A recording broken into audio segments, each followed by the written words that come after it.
안녕하세요. 훈민정음을 활용한 영어 발음 표기의 고재윤입니다. 제가 외부 강연을 하다 보면 가장 많이 맞닥뜨리는 질문 중에 하나가 굳이 훈민정음 어려워 보이는 그 글자 표기로 발음 기호를 표현할 이유가 있을까 하는 내용입니다.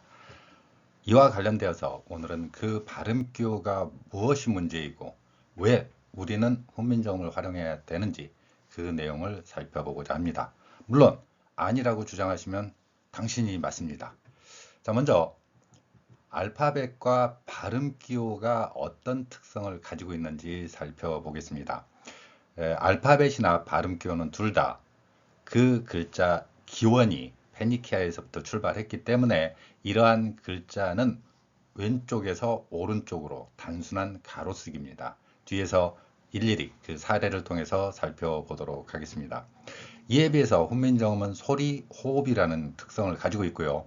우리 한국인에 적합한 소리 호흡 단위로 받침 글자 표현이 있습니다. 단순히 가로로 쭉 쓰는 방식이 아니라 받침 글자가 있다는 것입니다. 여기에서도 받침 글자가 몇 글자 보이는 것을 볼 수 있죠. 단순히 가로쓰기가 아니라는 것입니다. 자, 발음 기호 읽기. 그러면 발음 기호는 뭐냐라는 것이죠. 이 발음 기호는 예를 들어서 오늘 두 개 문장과 단어를 살펴보고자 합니다. 그 중에서 ABSOLUTERY라고 되어 있는 이 단어를 한번 골라봤습니다. 이 단어를 만약에 발음 기호를 모르고 그냥 우리말 방식으로 그리고 일제강점기에 배운 소리 표현 방법을 그대로 적용한다면 아브솔루텔리 이렇게 발음한다고 생각할 수 있을 것입니다. 그러면 아브솔루테빌리가 아니라 이 발음은 실제 소리에서 absolutely 이렇게 발음이 됩니다. 그러면 이 소리를 발음 기호로 표현하는 방법, 소리와 글자가 달라졌기 때문에 이 달라진 소리를 표현하는 방법이 무엇인가 해서 17세기부터 출발을 하지만 18세기, 19세기에 대표적인 많은 언어학자들이 발음 기호를 개발합니다. 서로 나 잘났네, 너 잘났네 하면서 발음 기호를 여러 학자들이 발표하기 시작을 하지요. 그 발음 기호들이 오늘날 우리의 사전에도 들어와 있고요. 학자마다 너 잘났다, 나 잘났다 하다 보니까 출판사별로 다른 발음 기호가 오늘날에도 등장하는 것을 볼 수 있습니다. 영어의 경우 특히 글자와 소리가 정확하게 일치하지 않기 때문에 영국의 극작가 버나드 쇼 같은 경우에는 GHOTI라는 글자를 개발하고 이 글자의 발음은 fish이다 이렇게 주장하기도 했죠. 이 발음이 fish로 발음이 될 수 있는 원리는 GH가 F 소리가 나고 O는 E 소리도 난다. 그 다음에 TI는 션이라는 글자에서 볼 수 있듯이 TION으로 되어 있을 때 쉬로 소리가 나기 때문에 fish다. 이런 주장을 한 것입니다. 그러면 이러한 문제점, 제가 앞에서 말씀드린 것처럼 발음 기호를 개발해야 됐던 그 상황, 시대적인 상황이 17세기부터 19세기까지의 굉장히 많은 학자들이 등장을 했죠. 왜 이런 문제가? 저는 개인적인 추정입니다. 정설은 아니에요. 18세기 무렵에 모음이 엄청나게 흔들립니다. 그래서 제가 다른 동영상 강의에서 엉망진창의 영어 발음, 모음 관련돼서 설명한 것을 볼 수 있을 것입니다. 왜 흔들렸을까 하는 것을 보면 시대적인 상황에서는 아마 산업혁명과 나폴레옹 전쟁을 저는 꼽고 있습니다. 그러한 과정 속에서 서로 침략하고 사회적으로 혼란스럽고 변혁의 시기가 되기 때문에 이러한 글자 체계가 흔들려 버리는 것이죠. 소리와 글자가 완벽하게 차이가 나는 상황들이 빈번하게 발생했던 것이죠. 그래서 이 문제를 해결하기 위해서 세종대왕이 글자를 창제하듯이 18세기 무렵에 언어학자들이 많은 기호 문자를 표현했습니다. 그러면 아부솔레텔레 뭐 이런 발음이 아니라 왜 이렇게 발음되는지를 각각의 소리를 발음 기호로 표현해 보겠습니다. A가 애 소리라는 이러한 발음 기호로 표현됐죠. 아가 아니고 뭐 어도 아니고 이런 발음기호다. 이 소리다. 이런 것이죠. 그리고 B는 변함없이 그대로 B다. S도 변함없이 그 소리가 난다. 자, 이제 모음에서 이렇게 흔들리는 상황이 보이지요. 마찬가지로 오로 소리 나는 것이 아니라 어 소리에 가까운 이러한 소리다. 그럼 이걸 어떻게 표현하느냐? 오 가지고 글자는 쓰되 발음은 어로 해라. 이러한 방식으로 이 문자 기호가 등장하게 된 것입니다. 마찬가지로 L은 그대로 소리가 나고요. U는 우 소리로 나지요. T는 티읕이고요. E는 소리가 나지 않는다고 보고 L은 L 소리, Y는 E 소리 이렇게 표현한 것입니다. 이제 여러분들이 외국어를 공부할 때 나 발음기호 이제 알아. 아, 발음기호대로 읽어볼래. 그러면은 이제 한국인들에게 어떤 발음 현상이 생기는지 보겠습니다.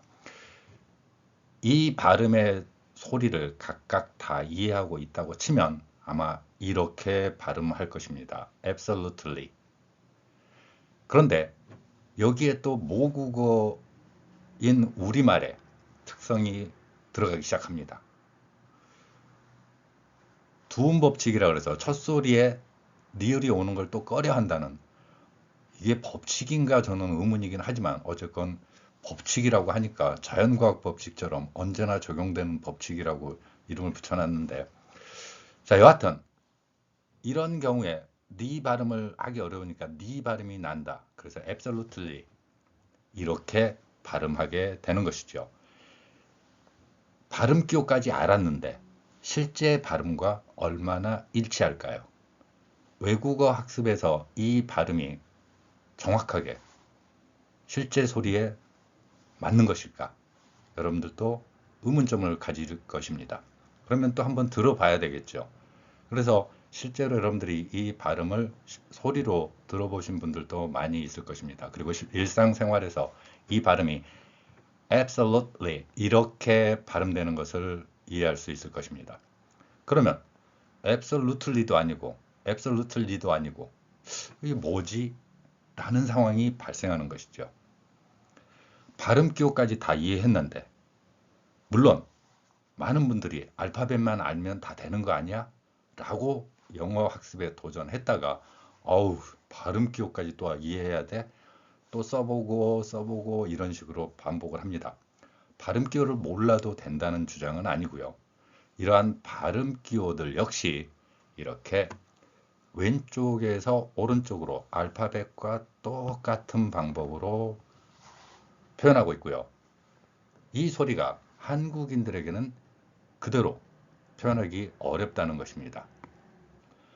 자, 이렇게 왼쪽에서 오른쪽으로 소리들이 흘러가지요. 그리고 가로쓰기이기 때문에 각각의 음소만을 배열한 방법입니다. 발음 기호도 음소 배열입니다.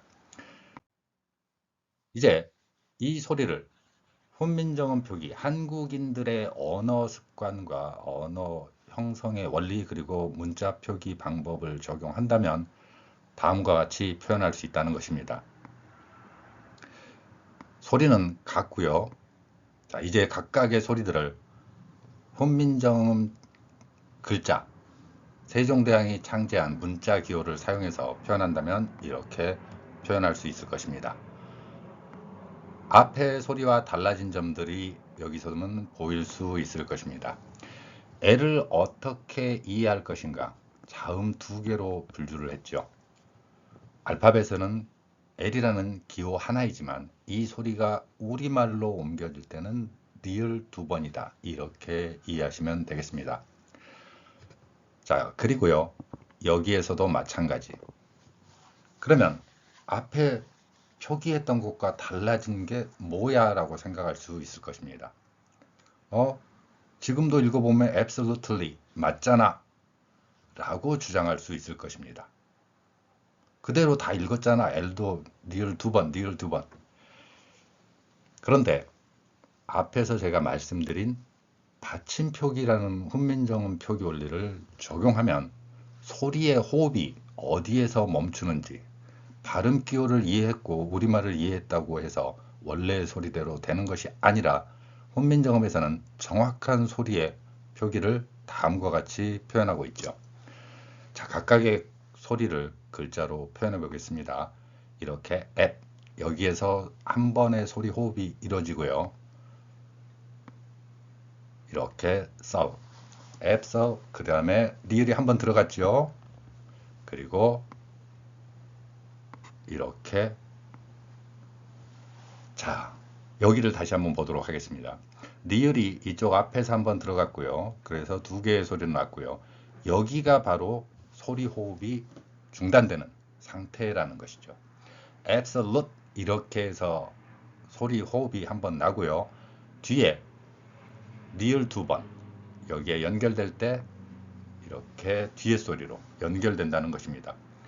때에 따라서 이 리을을 받침으로 표현해도 그대로 소리낼 수 있을 것입니다. 이 글자로 발음을 읽어본다면 absolutely 이렇게 발음할 수 있다는 것이죠.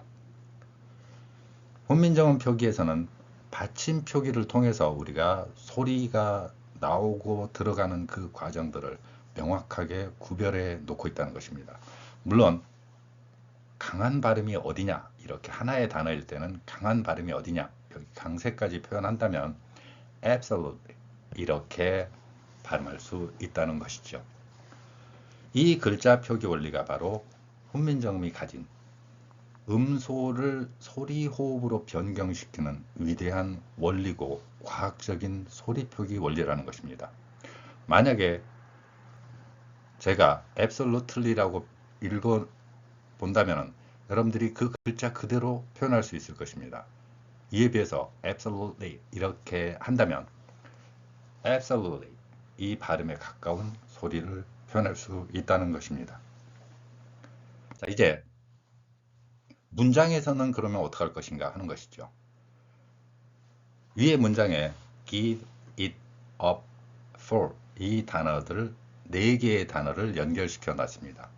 그러면 이 글자를 훈민정음 표기가 아니라 일제강점기에 형성된 오구라 신베이와 같은 일본인 언어학자들이 변경시킨 훈민정음 표기를 활용한다면 여러분들은 아마 give it up for라고 발음할 것입니다.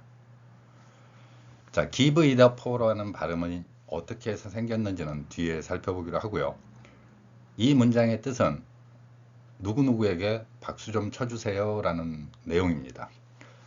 다른 동영상에서 이 문장에 관련되는 내용 역시 제시하고 있으니까 참고하시면 되겠습니다. 자, 이제 이 문장들을 발음의 원리에 맞춰서 보면 발음 기호로 표현해 놓겠습니다. 이렇게 발음 기호가 연결되지요. 자, 발음 기호하고 글자하고의 연관성입니다. 각각의 발음들을 그대로 아래쪽에 발음 기호로 표현했습니다. 모음이 심하게 흔들렸기 때문에 여기에서 보시듯이 유라는 발음이 어로, 이 발음은 앞에서 보여드린 이 발음과 구별된다고 하지만 강한 정도의 차이라고 이렇게 인식하면 됩니다. 우리말 어에 가까운 소리고요. 이러한 어 소리를 일본인들은 낼 수가 없기 때문에 아로 바꾼다는 것도 제가 다른 동영상에서 누차 말씀드렸습니다. 자, 그러면 이 발음 기호를 이해하고 있다고 치면 여러분들이 발음이 바로 give it up for 이렇게 발음한다는 것이죠. 왜 그런가? 우리는 그렇게 배우고 그렇게 학습하고 익히는 과정을 일제강점기에 외래어와 외국어 학습에서부터 시작을 했다는 것입니다. 훈민정음의 원래 표기, 우리가 가진 전통적인 표기 원리가 아니라 글자를 발음 기호로 익히더라도 여기에는 우리 한국인의 발음 원리가 아니라 일본인들의 발음 원리가 들어가 버린다는 것입니다. 따라서 일본인들처럼 give it up for 이렇게 하거나 give it up for 이렇게 발음한다는 것이죠. 이 발음 원리는 왼쪽에서 오른쪽으로 문장이라고 하더라도 그대로 연결이 됩니다. 자, 그러면 해결책이 뭐냐라는 것이죠. 이제 훈민정음을 활용한 글자 표기로 나타내 보겠습니다. G는 기억이고요. E는 그대로 이 소리가 납니다. 그런데 V에 해당하는 소리는 현재 우리말에는 없습니다. 이 소리는 어떤 소리기에 우리말에 없는가? 윗니로 아랫입술을 물고 계속해서 마찰을 일으키되 목젖이 울리는 소리가 되어야 합니다. 이 소리를 저는 훈민정음 창제 당시에 글자인 비읍 아래 작은 동그라미 친 글자로 우리말에 현재에는 없기 때문에 이 표기로 나타냈습니다. 이렇게 함으로써 그 글자와 소리를 일치시키는 문자로 표현한 것이죠. 발음의 원리는 그대로 여러분들이 발음 기호를 통해서 아시는 방법으로 그대로 표현했습니다. 이제 F 소리의 경우에도 앞에서 표현한 이 소리처럼 피읍 아래 작은 동그라미를 쳐서 표현했습니다. 소리를 내는 방법은 윗니로 아랫입술을 물고 계속해서 마찰을 일으킵니다. 이 두 소리의 차이점은 영어의 V 소리는 목젖이 울리는 소리고 이 소리는 목젖이 울리지 않는 소리입니다. 우리말에 없는 소리이기 때문에 각각의 소리들도 제가 다른 동영상을 통해서 충분히 설명해 놨다고 볼 수 있습니다. 그리고 각각의 소리에 해당하는 글자를 그대로 옮겼습니다. 이제 단어로 독립된 것이 아니라 문장에서 소리가 납니다.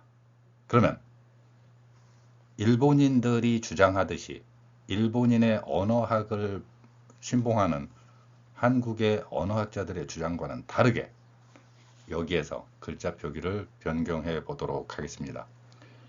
자, 각각의 소리는 이렇게 어울리겠죠. 자, 영어의 윗소리는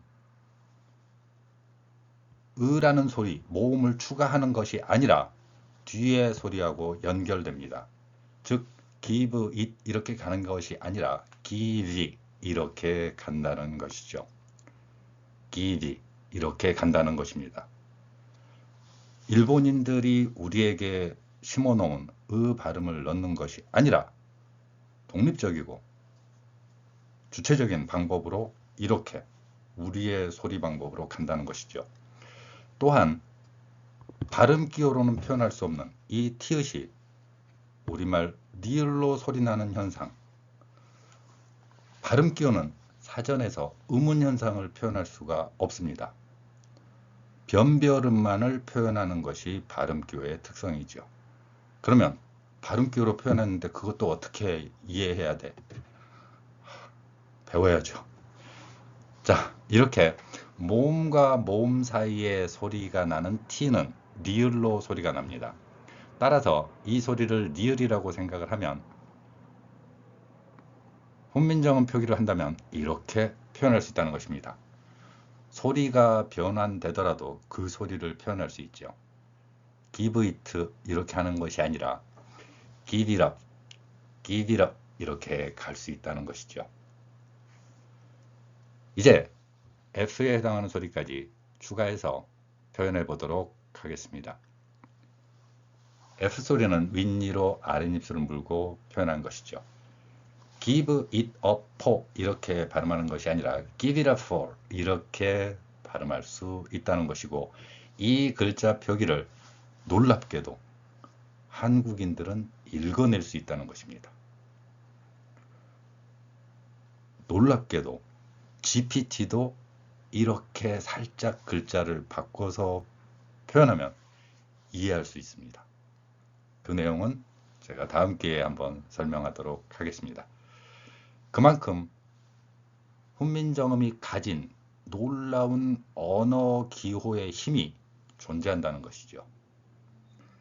각각의 소리를 이렇게 표현했을 때 한국인들은 분명히 각각 소리 맞게 표현할 수 있다는 것입니다. 우리는 외국어 학습에서 의문 현상까지도 포괄해서 담아낼 수 있는 위대한 글자 표기를 가지고 있습니다. 그럼에도 불구하고 그 글자 표기 원리를 일제강점기의 오구라 신베이와 같은 사람, 그리고 그 제자들에 의해서 Give it a fo라는 발음으로 학습하고 이해하게 만드는 과정이 존재했다는 것이죠. 그 증거가 바로 여기에 담겨 있다는 것입니다. 우리 문자 표기, 일제강점기에 훼손되어 버린 그 원리가 아니라 음소를 음소로서 그대로 표기하고 받침기호를 되살리는 방법, 또한 훈민정음 창제 당시에는 표현할 수 없었던 영어 발음에 존재하는 소리들을 지금은 사라져버린 소리와 그 소리가 없을 때는 아래에 있는 것처럼 이러한 글자 표기를 통해서 각각의 발음을 표현해 준다면 어떠한 영어 발음이든지 훈민정음으로 환치, 변환시켜서 표현할 수 있다는 것입니다. 이처럼 우리는 발음기호와 훈민정음 표기를 비교해 볼 때 뛰어난 소리 호흡까지 담아낼 수 있고 변별음까지 담아낼 수 있는 변화되는 각각의 소리들, 변화음, 변별음 모든 것을 아울러서 표기할 수 있는 뛰어난 문자 표기가 있다는 것이죠. 이러한 글자 표기 원리를 활용한다면 여러분들의 발음 역시 분명히 달라질 것이라고 확신합니다. 감사합니다.